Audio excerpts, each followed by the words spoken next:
ዛሬ የምንተዋወሰው አላህ ተዓላ በዚህ ምድር ላይ በመኖርበት ዓለም ላይ ለምን እንደፈጠረን ዓላማ አለው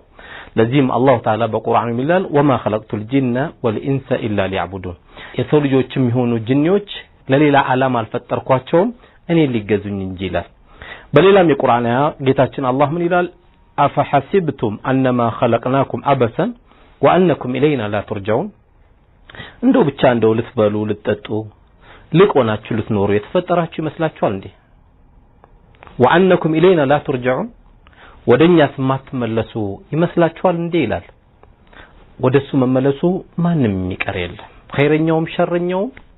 ሀብታሙም ደሃውም ቀዩም ጥቁሩም ትንሹም ትልቁም وكلهم آتيه يوم القيامة فرضا ማንኛውም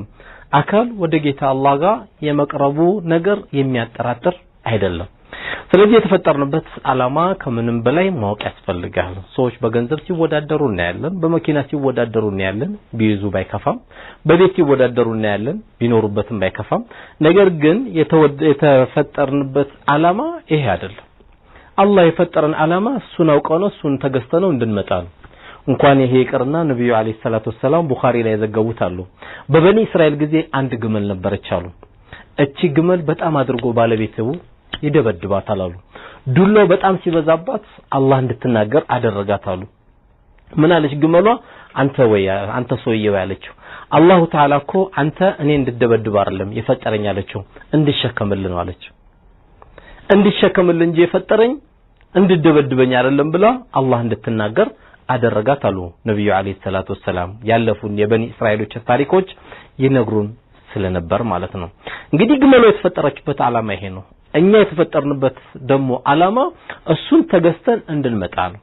ምክንያቱም ሰዎች በተለያየ መልኩ ይሯሯጣሉ ለተለያየ ነገር ጥረት ያደርጋሉ ለዛ ለሚያደርጉት ጥረት ላይሳካም ይችላል ሊሳካም ይችላል ዱንያ የፈለግናት ነገር ሁሉ ብትሳካም ኖሮ ሰዎች ጀነትን ባልተመኙ ነበር ምክንያቱም ሙሉ ነገር ያለው ጀነት ነው ማላ አይኑ ራአት ወላ ኡዝኑ ሰሚዓት ወላ ቀልብ ወላ ኸጠር على قلب البشر አይን አይቶት ማያቅ ጆሮ ሰምቶት ማያቅ ቀልብ ደግሞ ይሄ ነው ብሎ ጠርጥሮት ማያቅ ምንድነው ጀነት ነው እንጂ በዱንያ ላይ ሁሉም ነገር ሊሟላለት አይችልም ስለዚህ የተፈጠርንበት ዓላማ ልናውቅ ይገባል ሰዎች የተፈጠሩበትን ዓላማ ካላወቁ ለምን እንደሚኖሩ ለማን እንደሚኖሩ እንዴት እንደሚኖሩ ማወቅ አይችሉም ስለዚህ የተፈጠርኩት ለምንድነው ልበላ ልጠጣ ከሆነ እንስሳቶች ይበላሉ ይጠጣሉ ልተኛ ከሆነ እንስሳቶችም ይተኛሉ እኛ ግን አላህ ለምንድን የተፈጠርንበት ዓላማ ትልቅ አላህ አድርጎናል ወለቀር ከረምና በኒ አደም ይላል አላህ የሰው ልጆችን አከበር ነው ይላል የአደምን ፍጡሮችን አከበርናቸው ይላል ለምን ስለምንበላ ስለምንጠጣ ወላሂ አይደለም በጣም ኃይለኛ ብር ቆጣሪ ስለሆነ ወላሂ እሱም አይደለም አላህ ያከበረ ምንድነው አላህ ትልቅ ያደረገልን ምንድነው ማሰቢያ ማስተንተኛና መለያ ነገር አላህ ስለሰጠን ስለዚህ ምን ጊዜ ማስቀደም ያለብን የተፈጠርኩት ዓላማ ለምንድን ምን ብዬ ነው አላህ ፊት ተሰመቀርው ለምን አመጣኝ ወዴትስ ነው የሚሄደው ማንኛውም ሰው ወደ አላህ ፊት መቆም አይቀርም ከጌታው ጋር መገናኘቱ አይቀርም ስለዚህ የተፈጠርንበት ዓላማ ማወቅ መለየት ያስፈልጋል ያለበለዚያ ስለ ምግባችን ብቻ ምንጨነቅ ከሆነ ስለ መጠጣችን ብቻ ምንጨነቅ ከሆነ ልክ ዛሬ ከተማችን ላይ ምናየው ውድድሩ መኪና ላይ ብቻ ሆኗል ውድድሩ G+1 ይባላል ውድድሩ G+2 ይባላል 14 ክፍል ይሰራል ያ14 ክፍል ብዙን ጊዜ የሚከፈተው ለለቅሶ ቀን ነው ሰላት እንኳን ሩኮ የማይሰገድበት ከቱም አብዛኛው ኢትዮጵያ በሁለት ክፍል በሶስት ክፍል ያደገ ነው አሁን ግን ተናፉሱ በዱንያ ላይ ብቻም ስለሆነ ለለቅሶ ቀን ሲከፈት ነው የምታየው እሱም ላይ ከፈት ይችላል በቃ ሰራ ለመባል ብቻ ስለዚህ የተፈጠርንበት ምንድነው አንድ ነገር ጌታችን ጋር አላህ ዘንድ ተቀማጭ ሊሆነኝ የሚፈልግ ነገር መኖር አለበት ነው እሱም አላህ ማወቅ እሱ ስትዋወቀው ደግሞ ላስቀምጥ የሚገባው ነገር ምን አለኝ ክሬዲት ነገር ምን አለኝ የሚቀመጥ አላህ ዘንድ ምን አለኝ ብለን አሁን ራስን ማወቅ ያስፈልጋል እንጂ ውድድራችን በዱንያ ላይ ብቻ ከሆነ ሁሉ ምን አለ ይሐፋን ነው እነዚህ ምን ወዳደርባቸው ነገሮች ሁሉ ይጠፋሉ ዛሬ ነበረ ነገ ደግሞ አላህ ቆመ ዘካ እንድትቀበልና ተሰልፈ እንድትቀበል ያደርጋል ትላንት አሰልፈ ተሰጥ ነበር ስለዚህ ብታገኝም ብታጣም የተፈጠርክበት ዓላማ በማጣትም ሰሃቦችን አጥተዋሉ በማግኘትም በጣም አግኝተዋሉ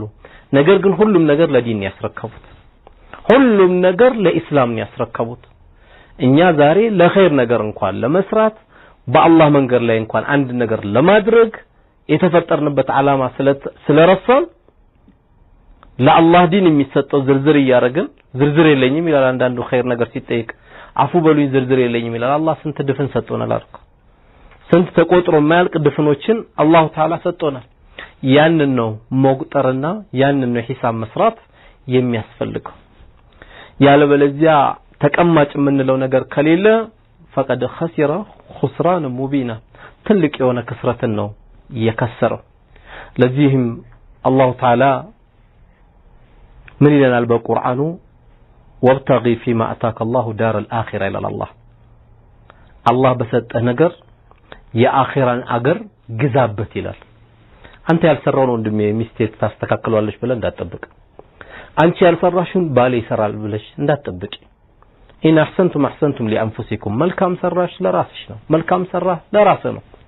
አሁን ብዙም ጊዜ ኸይር ነገር ብዙ ያመልጠንና ወንድሞች አሁን ብዙም ጊዜ ለክሶ ላይ የምናያቸው ወይም ቀብር ላይ የምናያቸው አሳዛኝ ነገሮች አሉ ለአባታችን ቁርአን ልንገዛለት ነው ለአባታችን መስጊድ ልናሰራለት ነው ይሄ እንደውም አልহামዱሊላህ የተመረቀ ልጅ ወለደ ነው ዛሬ ግን ስታዩ ሰው ካለበት ጭንቀት አንፃር ማን ነው ለአባቱስ ቁርአን ገዝቶ መስጊድ የሚያስገባ ማን ነው ለናቱስ መስጊድ የሚያሰራ ማን ነው ምንጣፍ ገዝቶስ የሚያስገባ ከተባለ ትንሽ እንግዲህ አላህ ይመረጣቸው አይጠፉ ለምን አንተ አሰራ ባንተ ገንዘብ አሚር መሆን አልቻልክም እኮ ባንተ ገንዘብ አሚር መሆን አልቻልክም ለዚህ ነው የሰው ልጅ መጀመሪያ መለከል ሞት እንደመጣበት የሚለው ምንድነው ትንሽ አቆየኝና ሰደቃ ላውጣ ነው የሚለው ትንሽ አቆየኝና ሰደቃ ላውጣ ነው የሚለው لولا أخرتني إلى أجل قريب لأصدقن وأكونن من الصالحين ሰደቃ አውጣለሁ ከመልካም ሰሪዎችም ሆናለሁ አለ ግን ምኞቶ ነው የሚያልቀው የሚታሰብ ነገር አለ አንተ አስተካክለው ለክሶ ላይ ምን እናርግለት የሆነ ወቅፍ ነገር ብናረግለት ምናምን ይላል ይሄ ተመሰነ ምርጥ የሚባሉ ቤተሰቦች ናቸው አብዛኛው ካልኩሌተር ነው የሚይዘው አንተ አልሰራህማ ስንት ይደርሰኛል ከአባቴ ላይ ካልኩሌተር ነው ያ ሚሊዮን ብር ቢኖር የቢካፈል እኔ ይደርሰኛል ያ የሚደርሰኝ ምን አደርጋለሁ ብሎ ለራሱ ነው ካልኩሌት የሚያደርገው ስለዚህ አላህ وابتغي فيما اتاك الله دار الاخره ባንተና በአላህ መካከል አንድ ስራ ያስፈልጋል ባንተና በአላህ መካከል ሰላት እንዳይባል ና መልካም ስራ ነው ግን ጀማዓ ነው የሚሰግደው ባንተና ግን በአላህ መካከል ስራዎች ያስፈልጉካል ከዛ አላህ ምን አለ ولا تنسى نصيبك من الدنيا ይሄ ሲባል ለመልካም ነገር አውጣ ሲባል የዱንያ ድርሻንም እንዳትረሳ ሁሉን ነገር በትና ይልም ኢስላም ቋጣሪም አይደለም ኢስላም ያስተማረን ዝም ብሎም ደግሞ እንደዚህ መስጠት የለም ወካነ በይነ ذلك قواما በሁለቱ መካከል በስስትና በጣም ቸር በመሆን መካከል ምን አለ ሂሳብ ሰርቶ መካከለኛ ሆኖ ነው ማውጣትና ማውጣት ያለብን ስለዚህ ለራሴ ምን አስቀድሜ መስራት አለብን ብለን ስለራሴ ነኝ ማወቅ ያለብን ስለራሴ ነኝ ማስተካከል ያለብንና ውድ የዚህ ፕሮግራም ተከታታይ ወንድሞቻችን እህቶቻችን ዛሬ የምናየው ዓለማችን ስናየው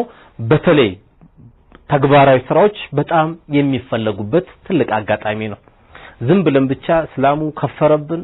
እስላሙ ሄደብን የሚባል የለም ከሰራን ማንንም እንትን የለም ዝም ብለን ብቻ ታዚያ መቀመጥ የለብንም ስራ ያንተ አይነት ጭንቅላት የተሰጣቸው ሰዎች ነው እየሰሩ ያሉት ያንቺ አይነት ጭንቅላት የተሰጣቸው ሰዎች ናቸው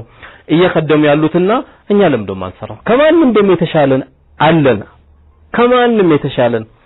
ትልልቅ ስራ የሚሰሩት ዓለምን ስናይ ሙስሊሞች ናቸው አሁንም የመስራት አቅሙ አለ እኔ ባልሰራው ልጄ ይሰራዋል ልጄ ባልሰራው ልጄ ይሰራዋል ሁሉም ነገር በእኔ አይቆም እናታችን ከዲጃ ደከመች ለፋች ነስር ለማየት ጓጓች ግን ቀብር ገባች ማናየው ሌሎች ሚስቶች ማናየው ሌሎች ልጆቻቸው ማናየው ሌሎች ሰሃቦች ሁሉም ነገር በእኔ ውጤት ይምጣልንም ዲኑ የጋራችን ነው ስለዚህ በተቻለ መጠን ለኔ ምን ሰርቻለሁ ብለን ማሳለፍ ይገባናል አላህ ተዓላ በቁርአኑ ደግሞ ምን አለን وما خلقت الجن والانس الا ليعبدون የሰው ልጆችም የሚሆን ጂኒዎችን ለሌላ ዓላማ አልፈጠርኳቸውም እኔ ሊገዙኝ እንጂ ብሏልና ይሄ ዓላማችን የተፈጠርንበትን እያስታወስን ይሄ ትልቁ ረመዳናችን እየጾምን በእንደዚህ አይነት ዳዋዎች እየተሳተፍን ይሄ ተበላሽውን ቀልባችን ማስተካከል አለብን ይላልኩ በዚህ ሰናበታለሁ ወሰላሙ አለይኩም ወራህመቱላሂ ወበረካቱ